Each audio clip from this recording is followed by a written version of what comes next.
All right, guys. So it's the next morning. I got this whole side put on and everything. I'm gonna go ahead and finish putting the side on, getting the grip on, getting my switch housing put back on, and my clutch cable. So I'm gonna slide this grip on here and just see how far it goes on till it stops, and then I know that's about where I need to have the switch housing is right here. See this, remember what I said about this little lip here? It's gonna go down in that little groove, and you're gonna spin it like that, and then boom, that's how that's gonna hold on there like that. So even these little screws I put on the housing, I do put a little bit of Loctite on them. So I get them to where they're pretty snug, and then I'll come back at the end and I'll torque everything down to spec. So I'm gonna try to get you guys in as close as I can here. So just remember, when you get ready to put your clutch lever back on here to line it up, make sure that you don't pinch this wire here. You're gonna wanna push this up inside of the bar as much as you can. And then when you go to put that clamp on, just make sure that it doesn't pinch your wire there. All right, so I got it started. And you know, same thing on this with the lever, just like on this side, you're gonna wanna, there's a little notch in this that you're gonna wanna line up in the switch housing. So you're gonna wanna make sure that that's good. That's in line where it's supposed to be. And I'm also gonna look at it from here and see if I need to make an adjustment, which I do. I'm just gonna pull it up like this to get it where I want it.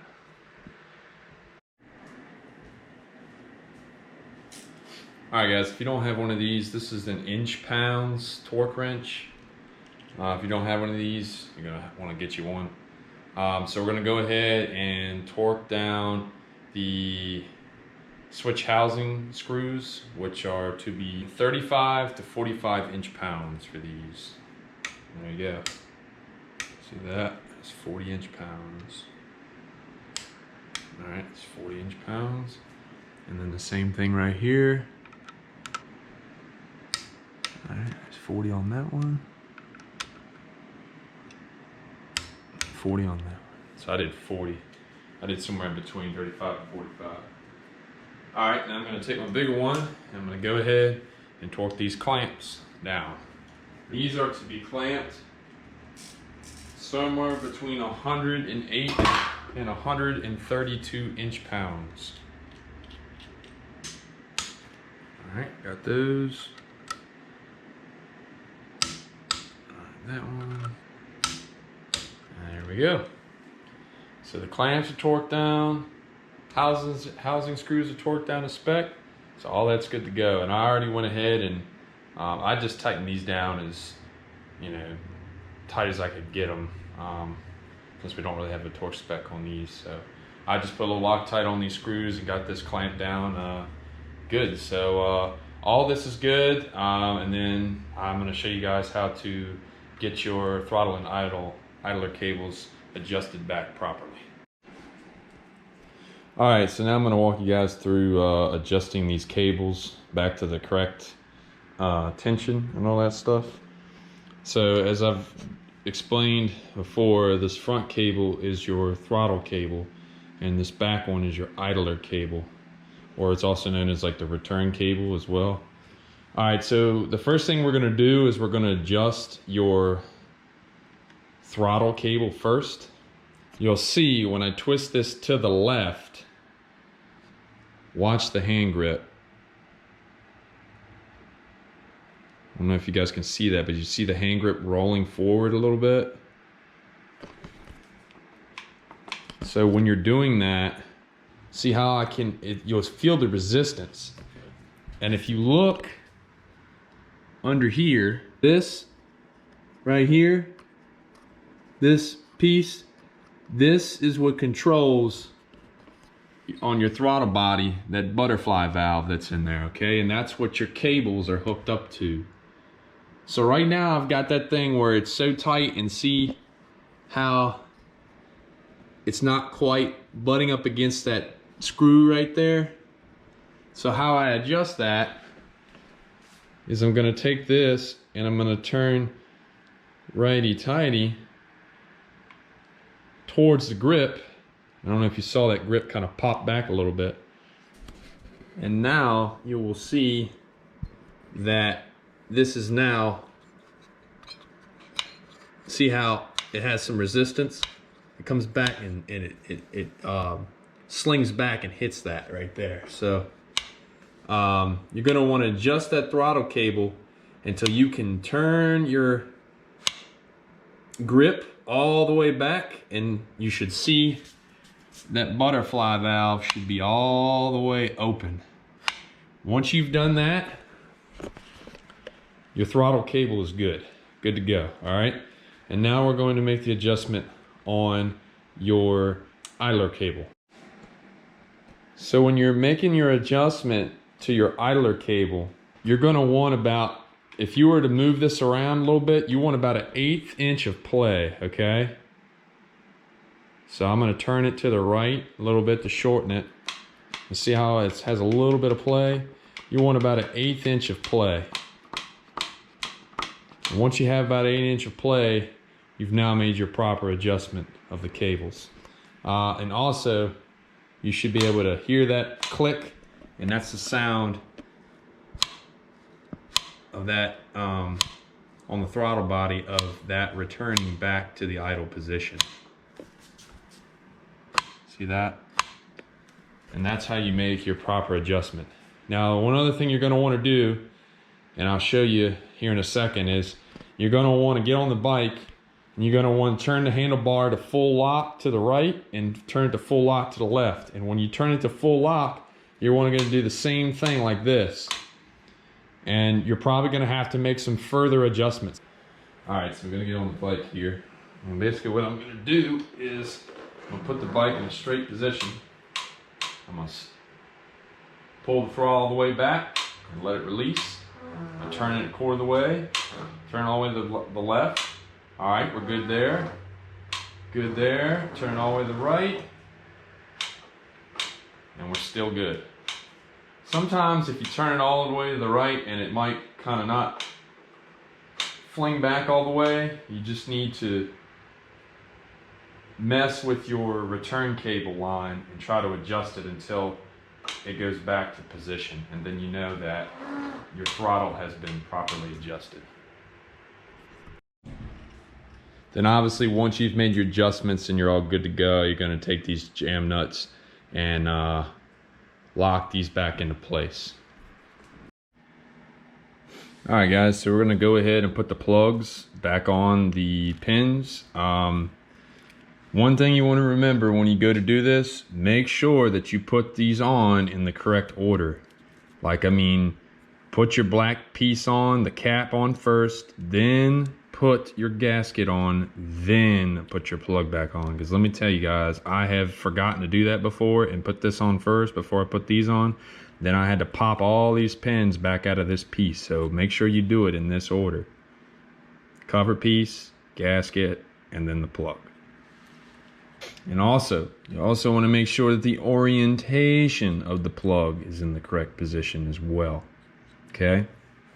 So, look at your pictures that you took and look at how the wires are oriented in the plug and put them in exactly that way, even when you put this piece on right here, because I've also done that, where I've had this on the wrong way with these pins, and then when I went to slide it back in here, it didn't go in there correctly because it wasn't on the correct way. So make sure that you look at your pictures and you make sure that you put all this back in correctly.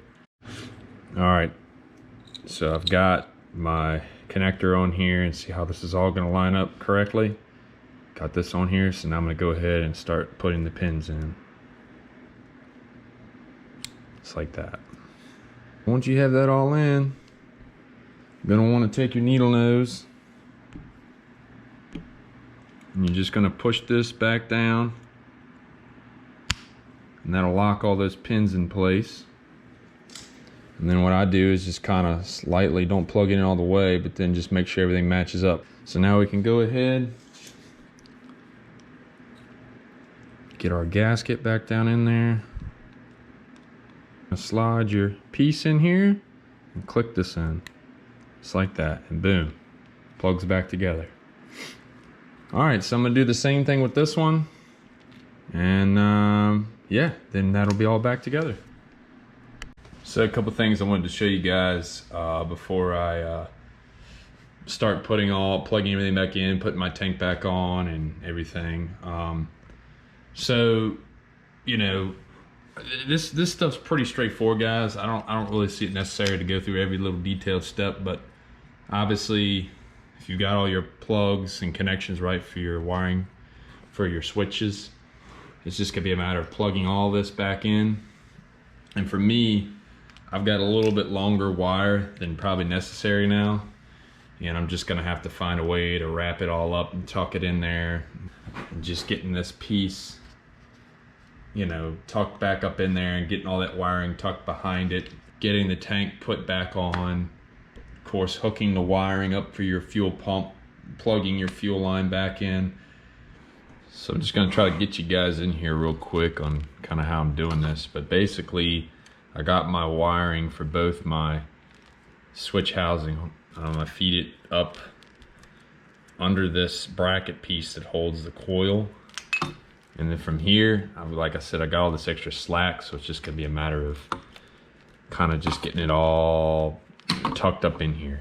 So I don't know if you guys can see here. So basically I've gone ahead and tucked the wiring up in here, and when you go to put this plastic piece back on, each plug kind of has like a slot where there's these little grooves that stick up out of here. Like, I don't know if you can see here, but I put a zip tie. There's like two little cutouts here on the other side where you would zip tie this and secure this down. And then you can see the little grooves here where this plug sits here, and then there's two little notches on the other side where you're going to run a zip tie around this, zip tie that down, and then the same thing for here. I just got to plug it in here, and then I don't know if you can see right there where my finger is, there's a little slot there. You can run a zip tie up around here and zip tie this, and then once you kind of get all that wiring straight down inside of there, then you can go ahead and push this all in. And then there's, you see this whole piece here, that's where a screw is going to go through that goes into that right there, and that's what'll secure the piece up under the frame. All right, and one other thing before you go ahead and put that plastic cover in and get ready to put the tank on, just go ahead and cut your lights on and run through your turn signals and your horn and just everything on your switches, and check your speedometer too. Just make sure everything's working before you go ahead and start tightening everything down and closing all this stuff up. All right, so I'm getting ready to put the tank back on. A couple things that I've learned that you might want to be careful with, especially if the tank has some gas in it and it's a little heavy. Put a rag or something here at the very end of the fork, so that way when you go to set the tank down, you don't end up shifting the tank and then it slides and hits the fork. And of course you're going to have your spot up here you're going to run the bolt through, and then the spot back here you're going to run this bolt through.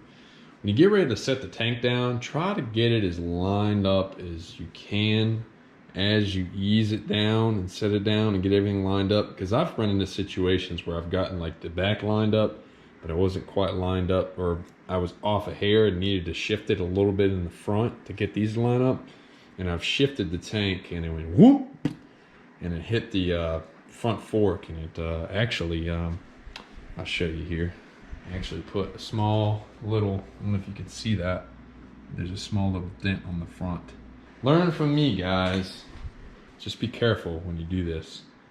So I'm gonna put this here, and I'm just gonna kind of ease the tank back on and bolt everything down. It's all pretty straightforward, guys. It's the reverse process of what we did at the beginning, and yeah, so I mean that's just kind of the last part of it. So that's kind of where I'm at now. I just got to start putting everything back together, and yeah, and then I'll be excited. I can't wait to try out these new bars and get this thing back on the road. And they're calling for a couple days this week, supposed to be in the 60s. So hey man, sounds like springtime's almost here. So I'm looking forward to doing some riding, and I'm looking forward to just everything we've done with the bike, and yeah, man, just can't wait to try it all out. But anyway, guys, so yeah, that's kind of that, and we'll catch you on the next video.